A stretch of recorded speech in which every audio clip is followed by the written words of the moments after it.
SV news కు స్వాగతం. ముందుగా హెడ్లైన్స్. నిజార్ హత్య కేసులో మీడియా కథనంపై కెనడా యూట.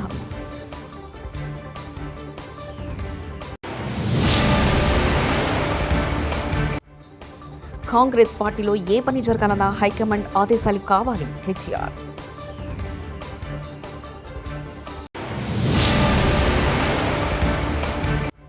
ప్రభాస్ ఎవరో ఇప్పటికీ నాకు తెలియదు వైఎస్ షర్మిల.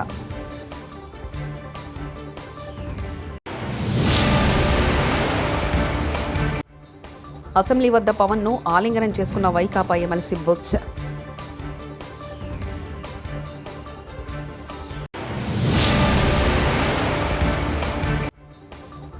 ఏపీ బ్రాండ్ దెబ్బతీశారు జగన్ చిట్టా బయటపెట్టిన చంద్రబాబు.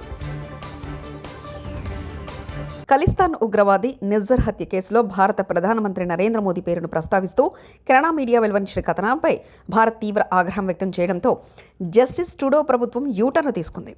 వీడియో కథనాన్ని తోసిపుచ్చింది. కెనడా ప్రభుత్వం అలాంటి అభియోగాలు చేయలేదని, అలాంటి సాక్ష్యాలు కూడా తమ వద్ద లేవని గ్లోబ్ అండ్ మెయిల్ ప్రచురించిన నివేదికను తాము తోసిపుచ్చుతున్నామని పేర్కొంది. లంచాల కోసం ఆంధ్రప్రదేశ్ను జగన్మోహన్ రెడ్డి సొంత జాగిర్లా వాడుకున్నారని పీసీసీ అధ్యక్షురాలు షర్మిల ఆరోపించారు. హైదరాబాద్లో నిర్వహించిన మీడియా సమావేశంలో ఆమె మాట్లాడారు. విద్యుత్ ఒప్పందాల పేరిట ఆదాని నుంచి జగన్మోహన్ రెడ్డి 1,750 కోట్లు లంచం తీసుకున్న వ్యవహారంపై ప్రభుత్వం విచారణ జరిపించాలని డిమాండ్ చేశారు. Data centre, submarine, Gangavaram, Krishnapatnam పోర్టుతో సహా ఆదానితో జరిగిన ఒప్పందాలన్నింటిని రద్దు చేయాలని కోరారు. జగన్ అక్రమ సంపాదన కోసం అంతర్జాతీయ స్థాయిలో ఆంధ్రప్రదేశ్ పరువు తీయడం దారుణమని మండిపడ్డారు. ఏపీని బ్లాంక్ చెక్ల ఆదానికి జగన్ రాసిచ్చారని ఆరోపించారు. కొన్ని రాష్ట్రాలకు చెందిన టాప్ ర్యాంకింగ్ ఆఫీషియల్స్ అంటే వాళ్ళ అర్థం ద టాప్ పర్సన్ అని. కొన్ని రాష్ట్రాలకు చెందిన ఉన్నతమైన స్థలముల్లో మీకు నిజంగానే చెల్లెల మీద ప్రేమ ఉంటే ఏ ఇష్యూ అయితే బాలకృష్ణ బిల్డింగ్ నుంచి అప్పుడు జరిగిందో ప్రభాస్కు నాకు సంబంధం ఉంది అని, అదే ఇష్యూని గత 5 సంవత్సరాలలో మీ సైతాన్ సైన్యం మీ సోషల్ మీడియాలో మీరు వాడుకోలేదా?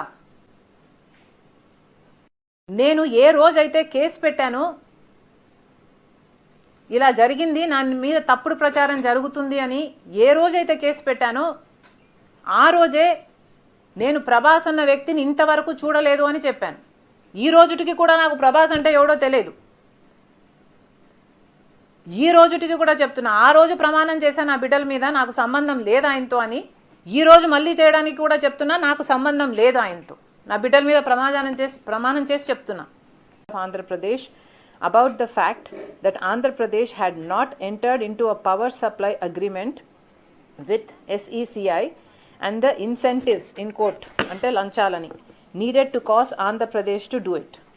ante ఆంధ్ర రాష్ట్రానికి చెందిన ముఖ్యమంత్రిని గౌతమ్ అదానీ గారు స్వయంగా కలిసి పవర్ సప్లై అగ్రిమెంటు ఇంకా కానందున మీకు ఏమివ్వాలి, మీకు ఏమి ఇన్సెంటివ్ ఇస్తే ఇది అవుతుంది అన్న డిస్కషన్ జరిగింది అని పేర్కొన్నారు. At or in connection with that meeting, Gautam Adani paid or promised a bribe to Andhra Pradesh government officials to cause the relevant Andhra Pradesh government entities to enter into power supply agreement with SECI for the purchase of. AP assembly ప్రాంగణంలో ఆసక్తికరమైన పరిణామం చోటు చేసుకుంది. Deputy CM Pawan Kalyan వైకాపా MLC Botsa Satyanarayana ఆలింగనం చేసుకున్నారు. Assembly వెలుపల Pawan car ఎక్కేందుకు వస్తుండడం చూసి వైకాపాకు చెందిన ఎమ్మెల్యే పెద్దిరెడ్డి రామచంద్రారెడ్డి ఎమ్మెల్సీలు పక్కకు వెళ్ళిపోయారు. అదే సమయంలో బొత్స సత్యనారాయణ ఎదురుగా నిలబడి పవన్కు నమస్కారం పెట్టారు. బొత్స స్పందన చూసి పవన్ ఆయనకు ఎదురెళ్లారు. దీంతో బొత్స కూడా వెళ్లి ఆలింగనం చేసుకున్నారు. పవన్ బొత్స భుజంపై తట్టి మర్యాదపూర్వకంగా కరాచాలనం చేసి వెళ్ళిపోయారు.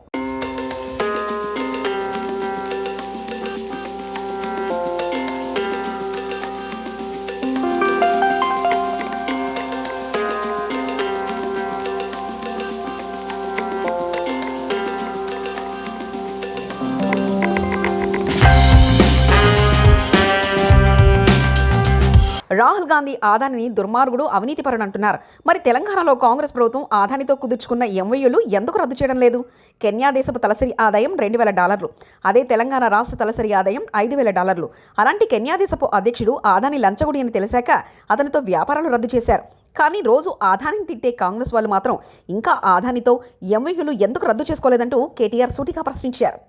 వెంటనే నేను అదాని ఇట్లా లంచగొండి తనం చేసినాడు, లంచం ఇచ్చినాడు అని చెప్పి అక్కడ కోర్టు తీర్పియంగానే అమెరికాలో వెంటనే కెన్యా నిన్న తన కాంట్రాక్ట్లు, తన ఒప్పందాలు, వ్యాపార సంబంధాలు అదానితో మొత్తం రద్దు చేసుకుంది.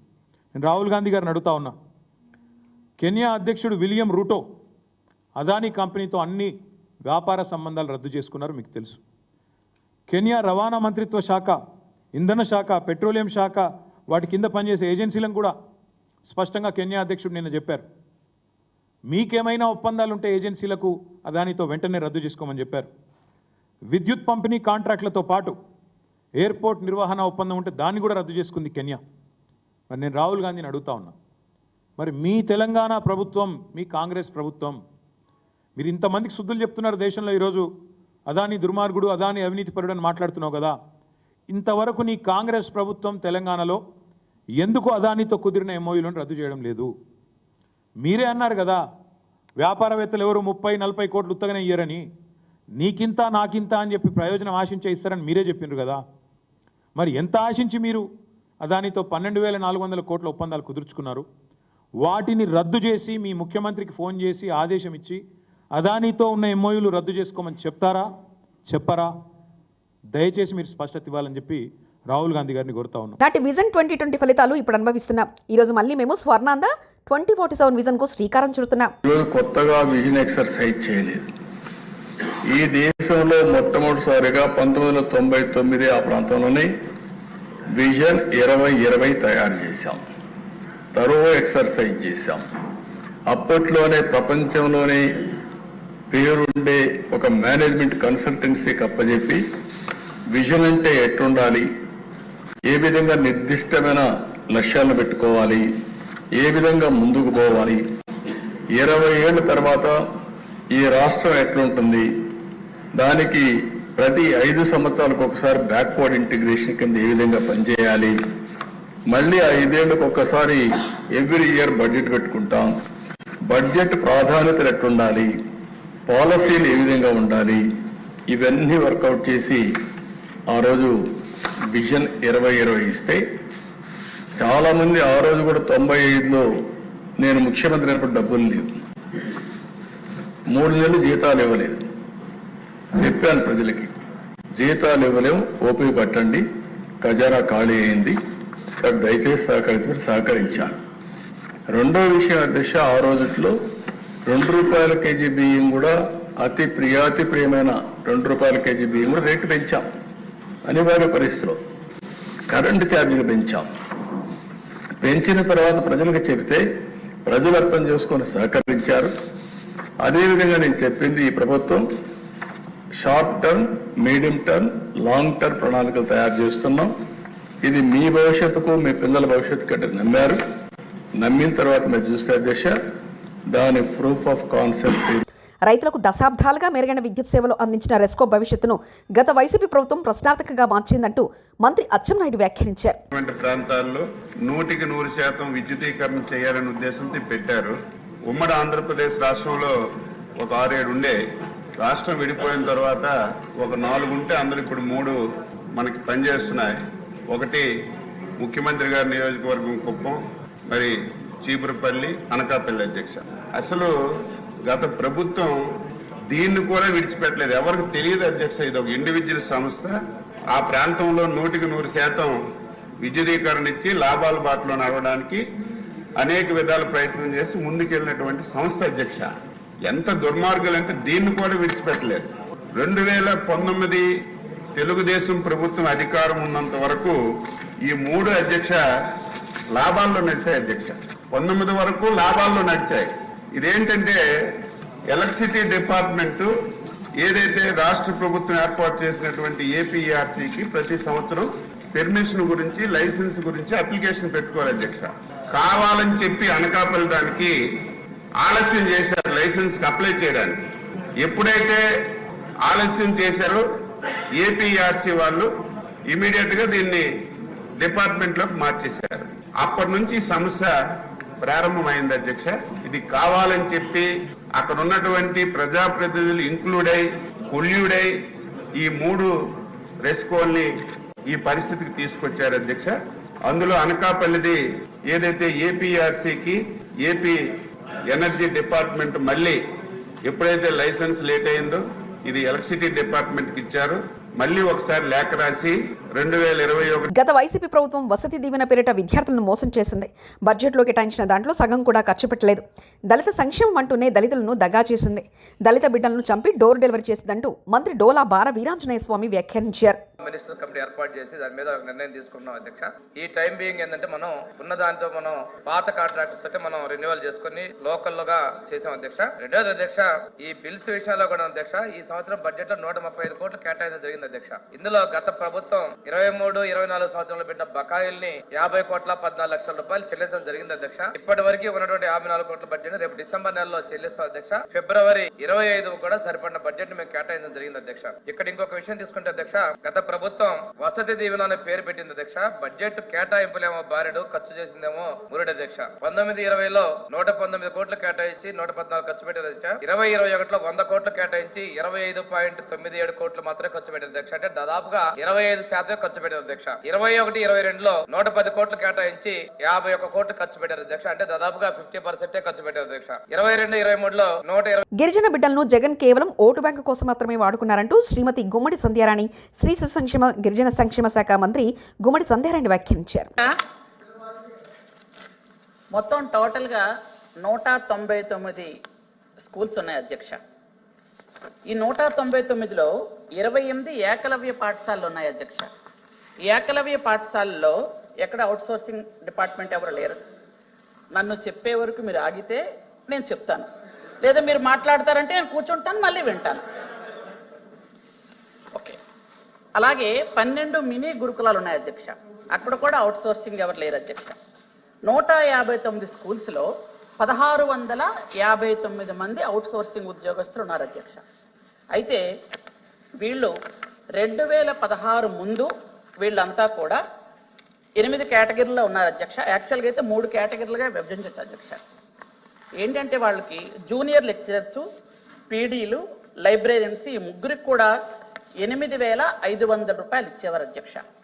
అలాగే పీజీటీలు, టీజీటీలకి, పీడీలకి 7,500 అధ్యక్ష. అలాగే పీఈటీలకి 6,500 అధ్యక్ష.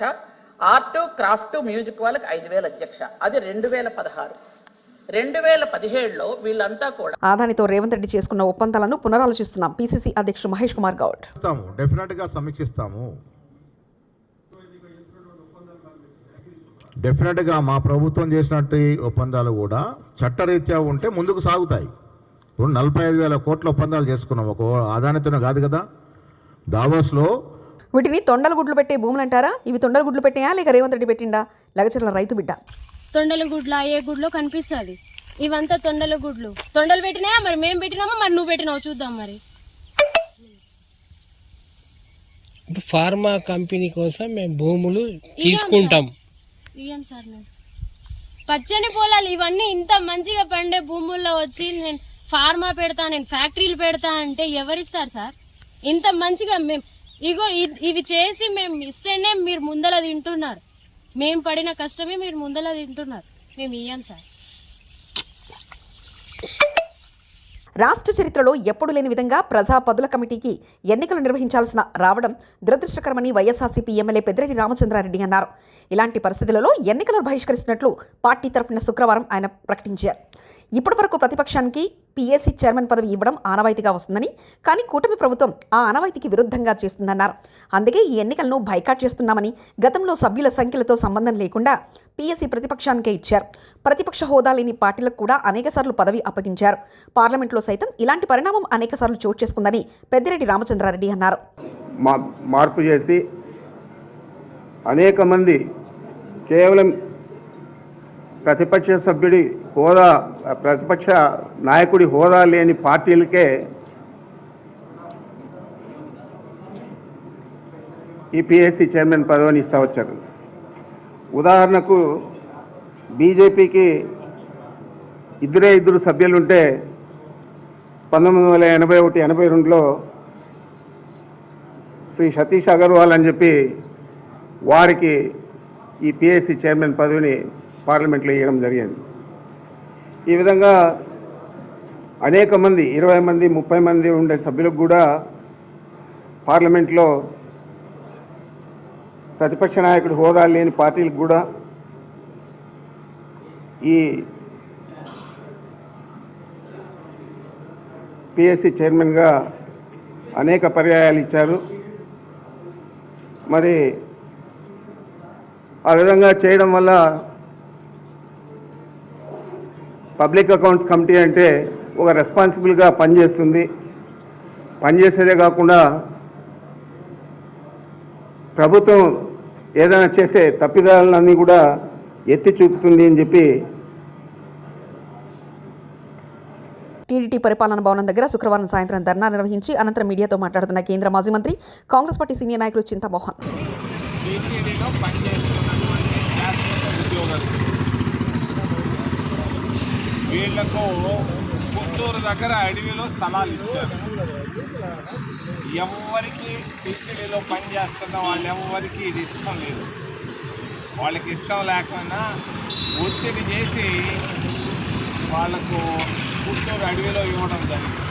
మేము డిమాండ్ చేస్తున్నాం కాంగ్రెస్ పార్టీ తరఫున. అలిపిరి నుంచి పోరూరు దగ్గర 400 ఎకరాల భూమి ఉంది, టీటీడీ భూమి.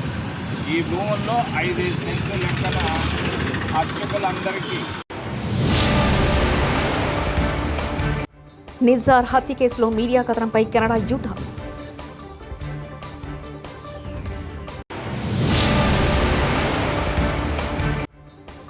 కాంగ్రెస్ పార్టీలో ఏ పని జరగాలన్నా హైకమాండ్ ఆదేశాలు కావాలి కేటీఆర్.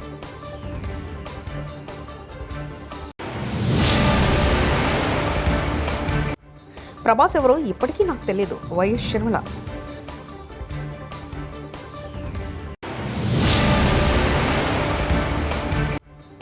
అసెంబ్లీ వద్ద పవన్ ను ఆలింగనం చేసుకున్న వైకాపా ఎమ్మెల్సీ బొత్స.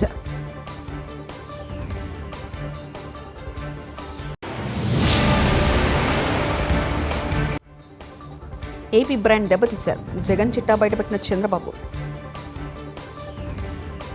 ఇవి బులెటిన్ విశేషాలు. చూస్తూనే ఉండండి ఎస్వీ న్యూస్.